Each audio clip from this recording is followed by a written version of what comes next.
pond. Now we're going to move on to the pond dye. Get this on your clothes. Get it on your clothes.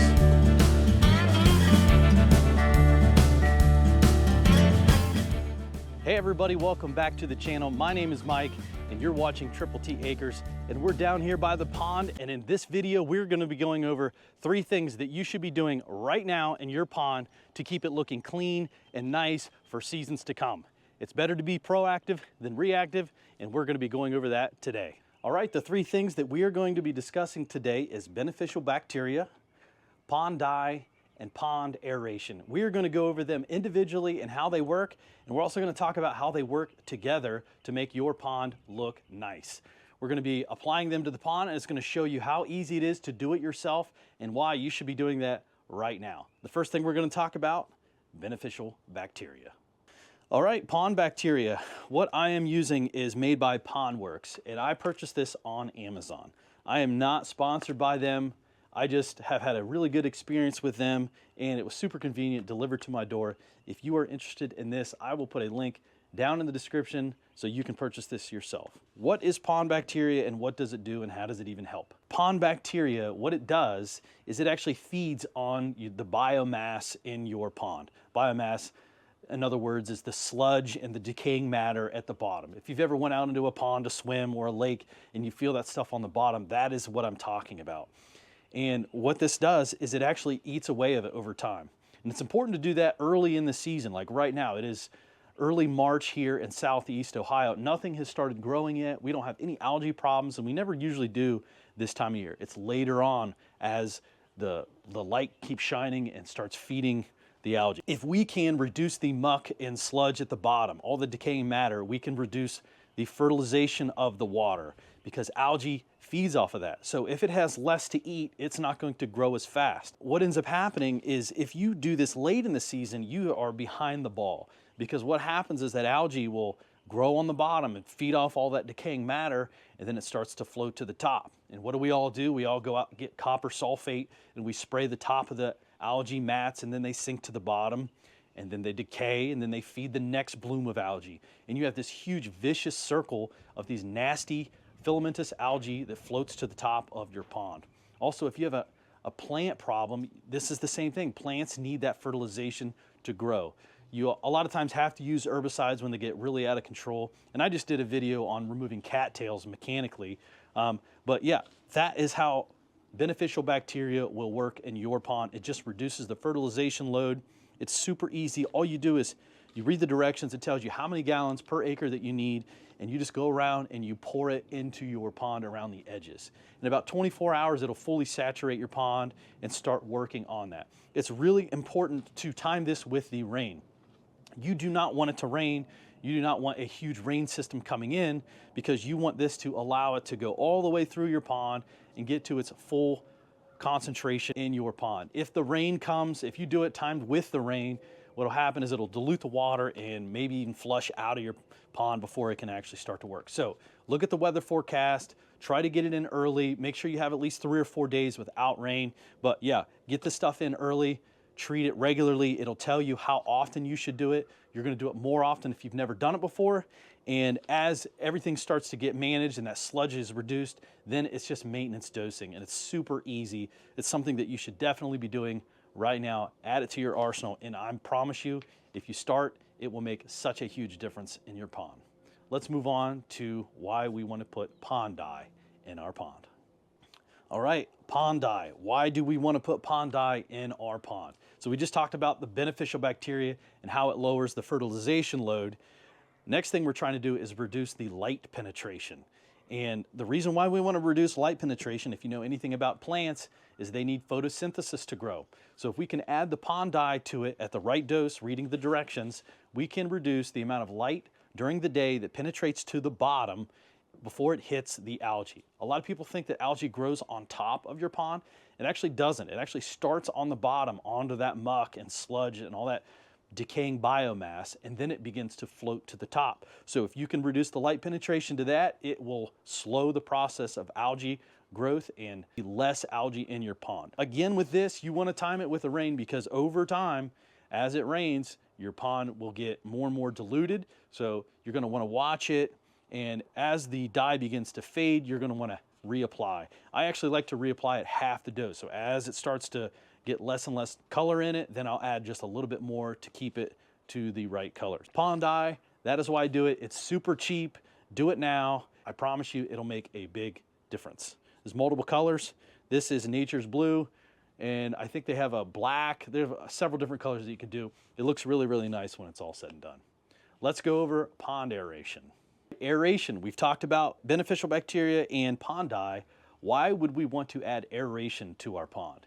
And to be more specific, I want to talk about subsurface aeration. A lot of people will think that if they add a fountain to their pond, they have effectively aerated it. Well, I'm here to tell you that does not. It looks really nice. It does aerate a little bit of the surface, but no more than what the wind will do.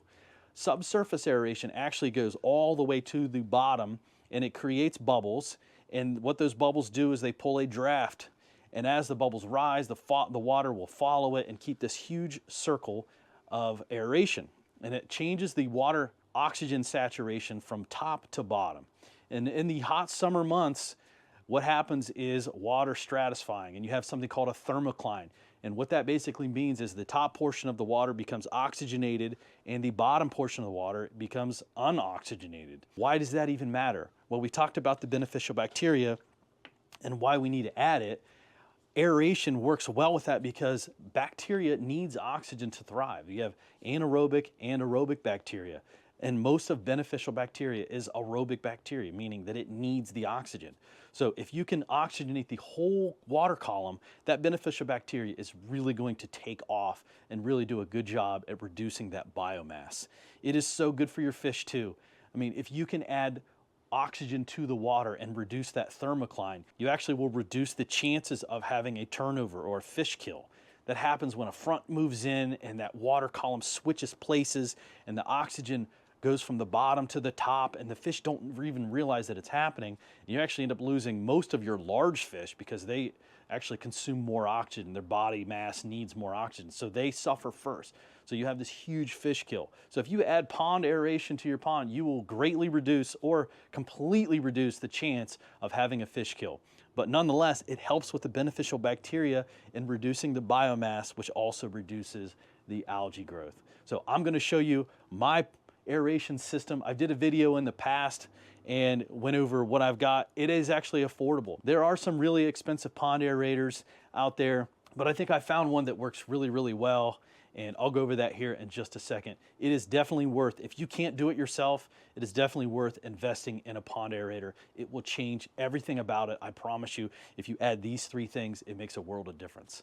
So let me show you the pond aeration system that I have installed, and then we'll actually get these things into the water. This is the pond aeration system that I have, and I have it stored in this tote here. I made a video in the past on how I made this, but this is just to keep it out of the weather. This pond aerator is made by Vibor, and how I have it set up is I have a cooling fan that runs across this, keeps it cool, and there's an exhaust out this side. But yeah, this is the aeration system. This is the air hose that comes all the way out the side, and I have the air hose actually buried in the ground. Let me get the camera turned around and show you where that it is being fed. All right, so we've got the aerator placed on the back side of my pole barn, and the aeration hose is actually trenched underground, and it runs out to the pond, and it has a self-sinking hose that sinks to the bottom, and it goes all the way out to the middle of my pond. I'm gonna go down there and give you a closer look at what the bubbles look like. All right, that is where I have the pond aerator located. As you can see, there is a lot of bubbles. Hopefully I get zoomed in there and let you see. You'll also notice that I have a duck decoy tied to that pond aerator, and it's tied with a rope, and it goes all the way down to the bottom. And I did that so that I can maintain it. I'll go out there with a boat, you know, maybe twice a year, and I'll pull that diaphragm up off the bottom, take a brush, and I'll clean that off so that I can keep those really fine bubbles, because that's what you're looking for. Those fine bubbles will come up and pull that draft that I was talking about earlier. But yeah, so the pond aeration hose is trenched down that edge into the water, and it's a self-sinking hose that runs all the way out to there. When you buy these pond aerators, a lot of times they come with a kit and it has everything that you need to install them. So go get yourself a pond aerator and make a huge difference in your pond. All right, we're down here by the water's edge, and we're gonna go ahead and start applying this stuff. I highly recommend getting some rubber gloves because you do not want to get any of this dye on your hands. The beneficial bacteria is not really dangerous at all. Let's get this stuff off, and what we're going to be doing is just pouring it along the edge. And over time, it will just disperse around the entire pond. So let's get the stuff poured in the edge here.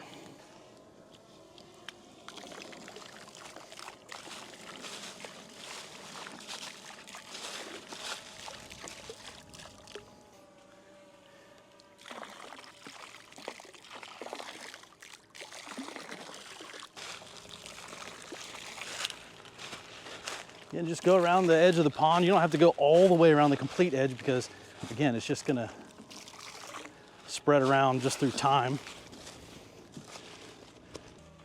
And we'll just pour the rest of it right here. Get it out there. All right, now we're gonna move on to the pond dye. Same concept. This is where you need the gloves. This is the most important part. And it really, really changes pretty quick. Don't get any of this on your clothes. If you get it on your clothes, they're done.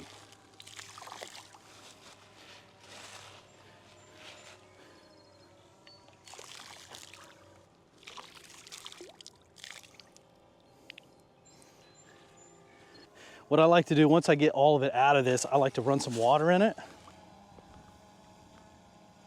and kind of get the rest of the dye, because you can see it's still pretty concentrated in there.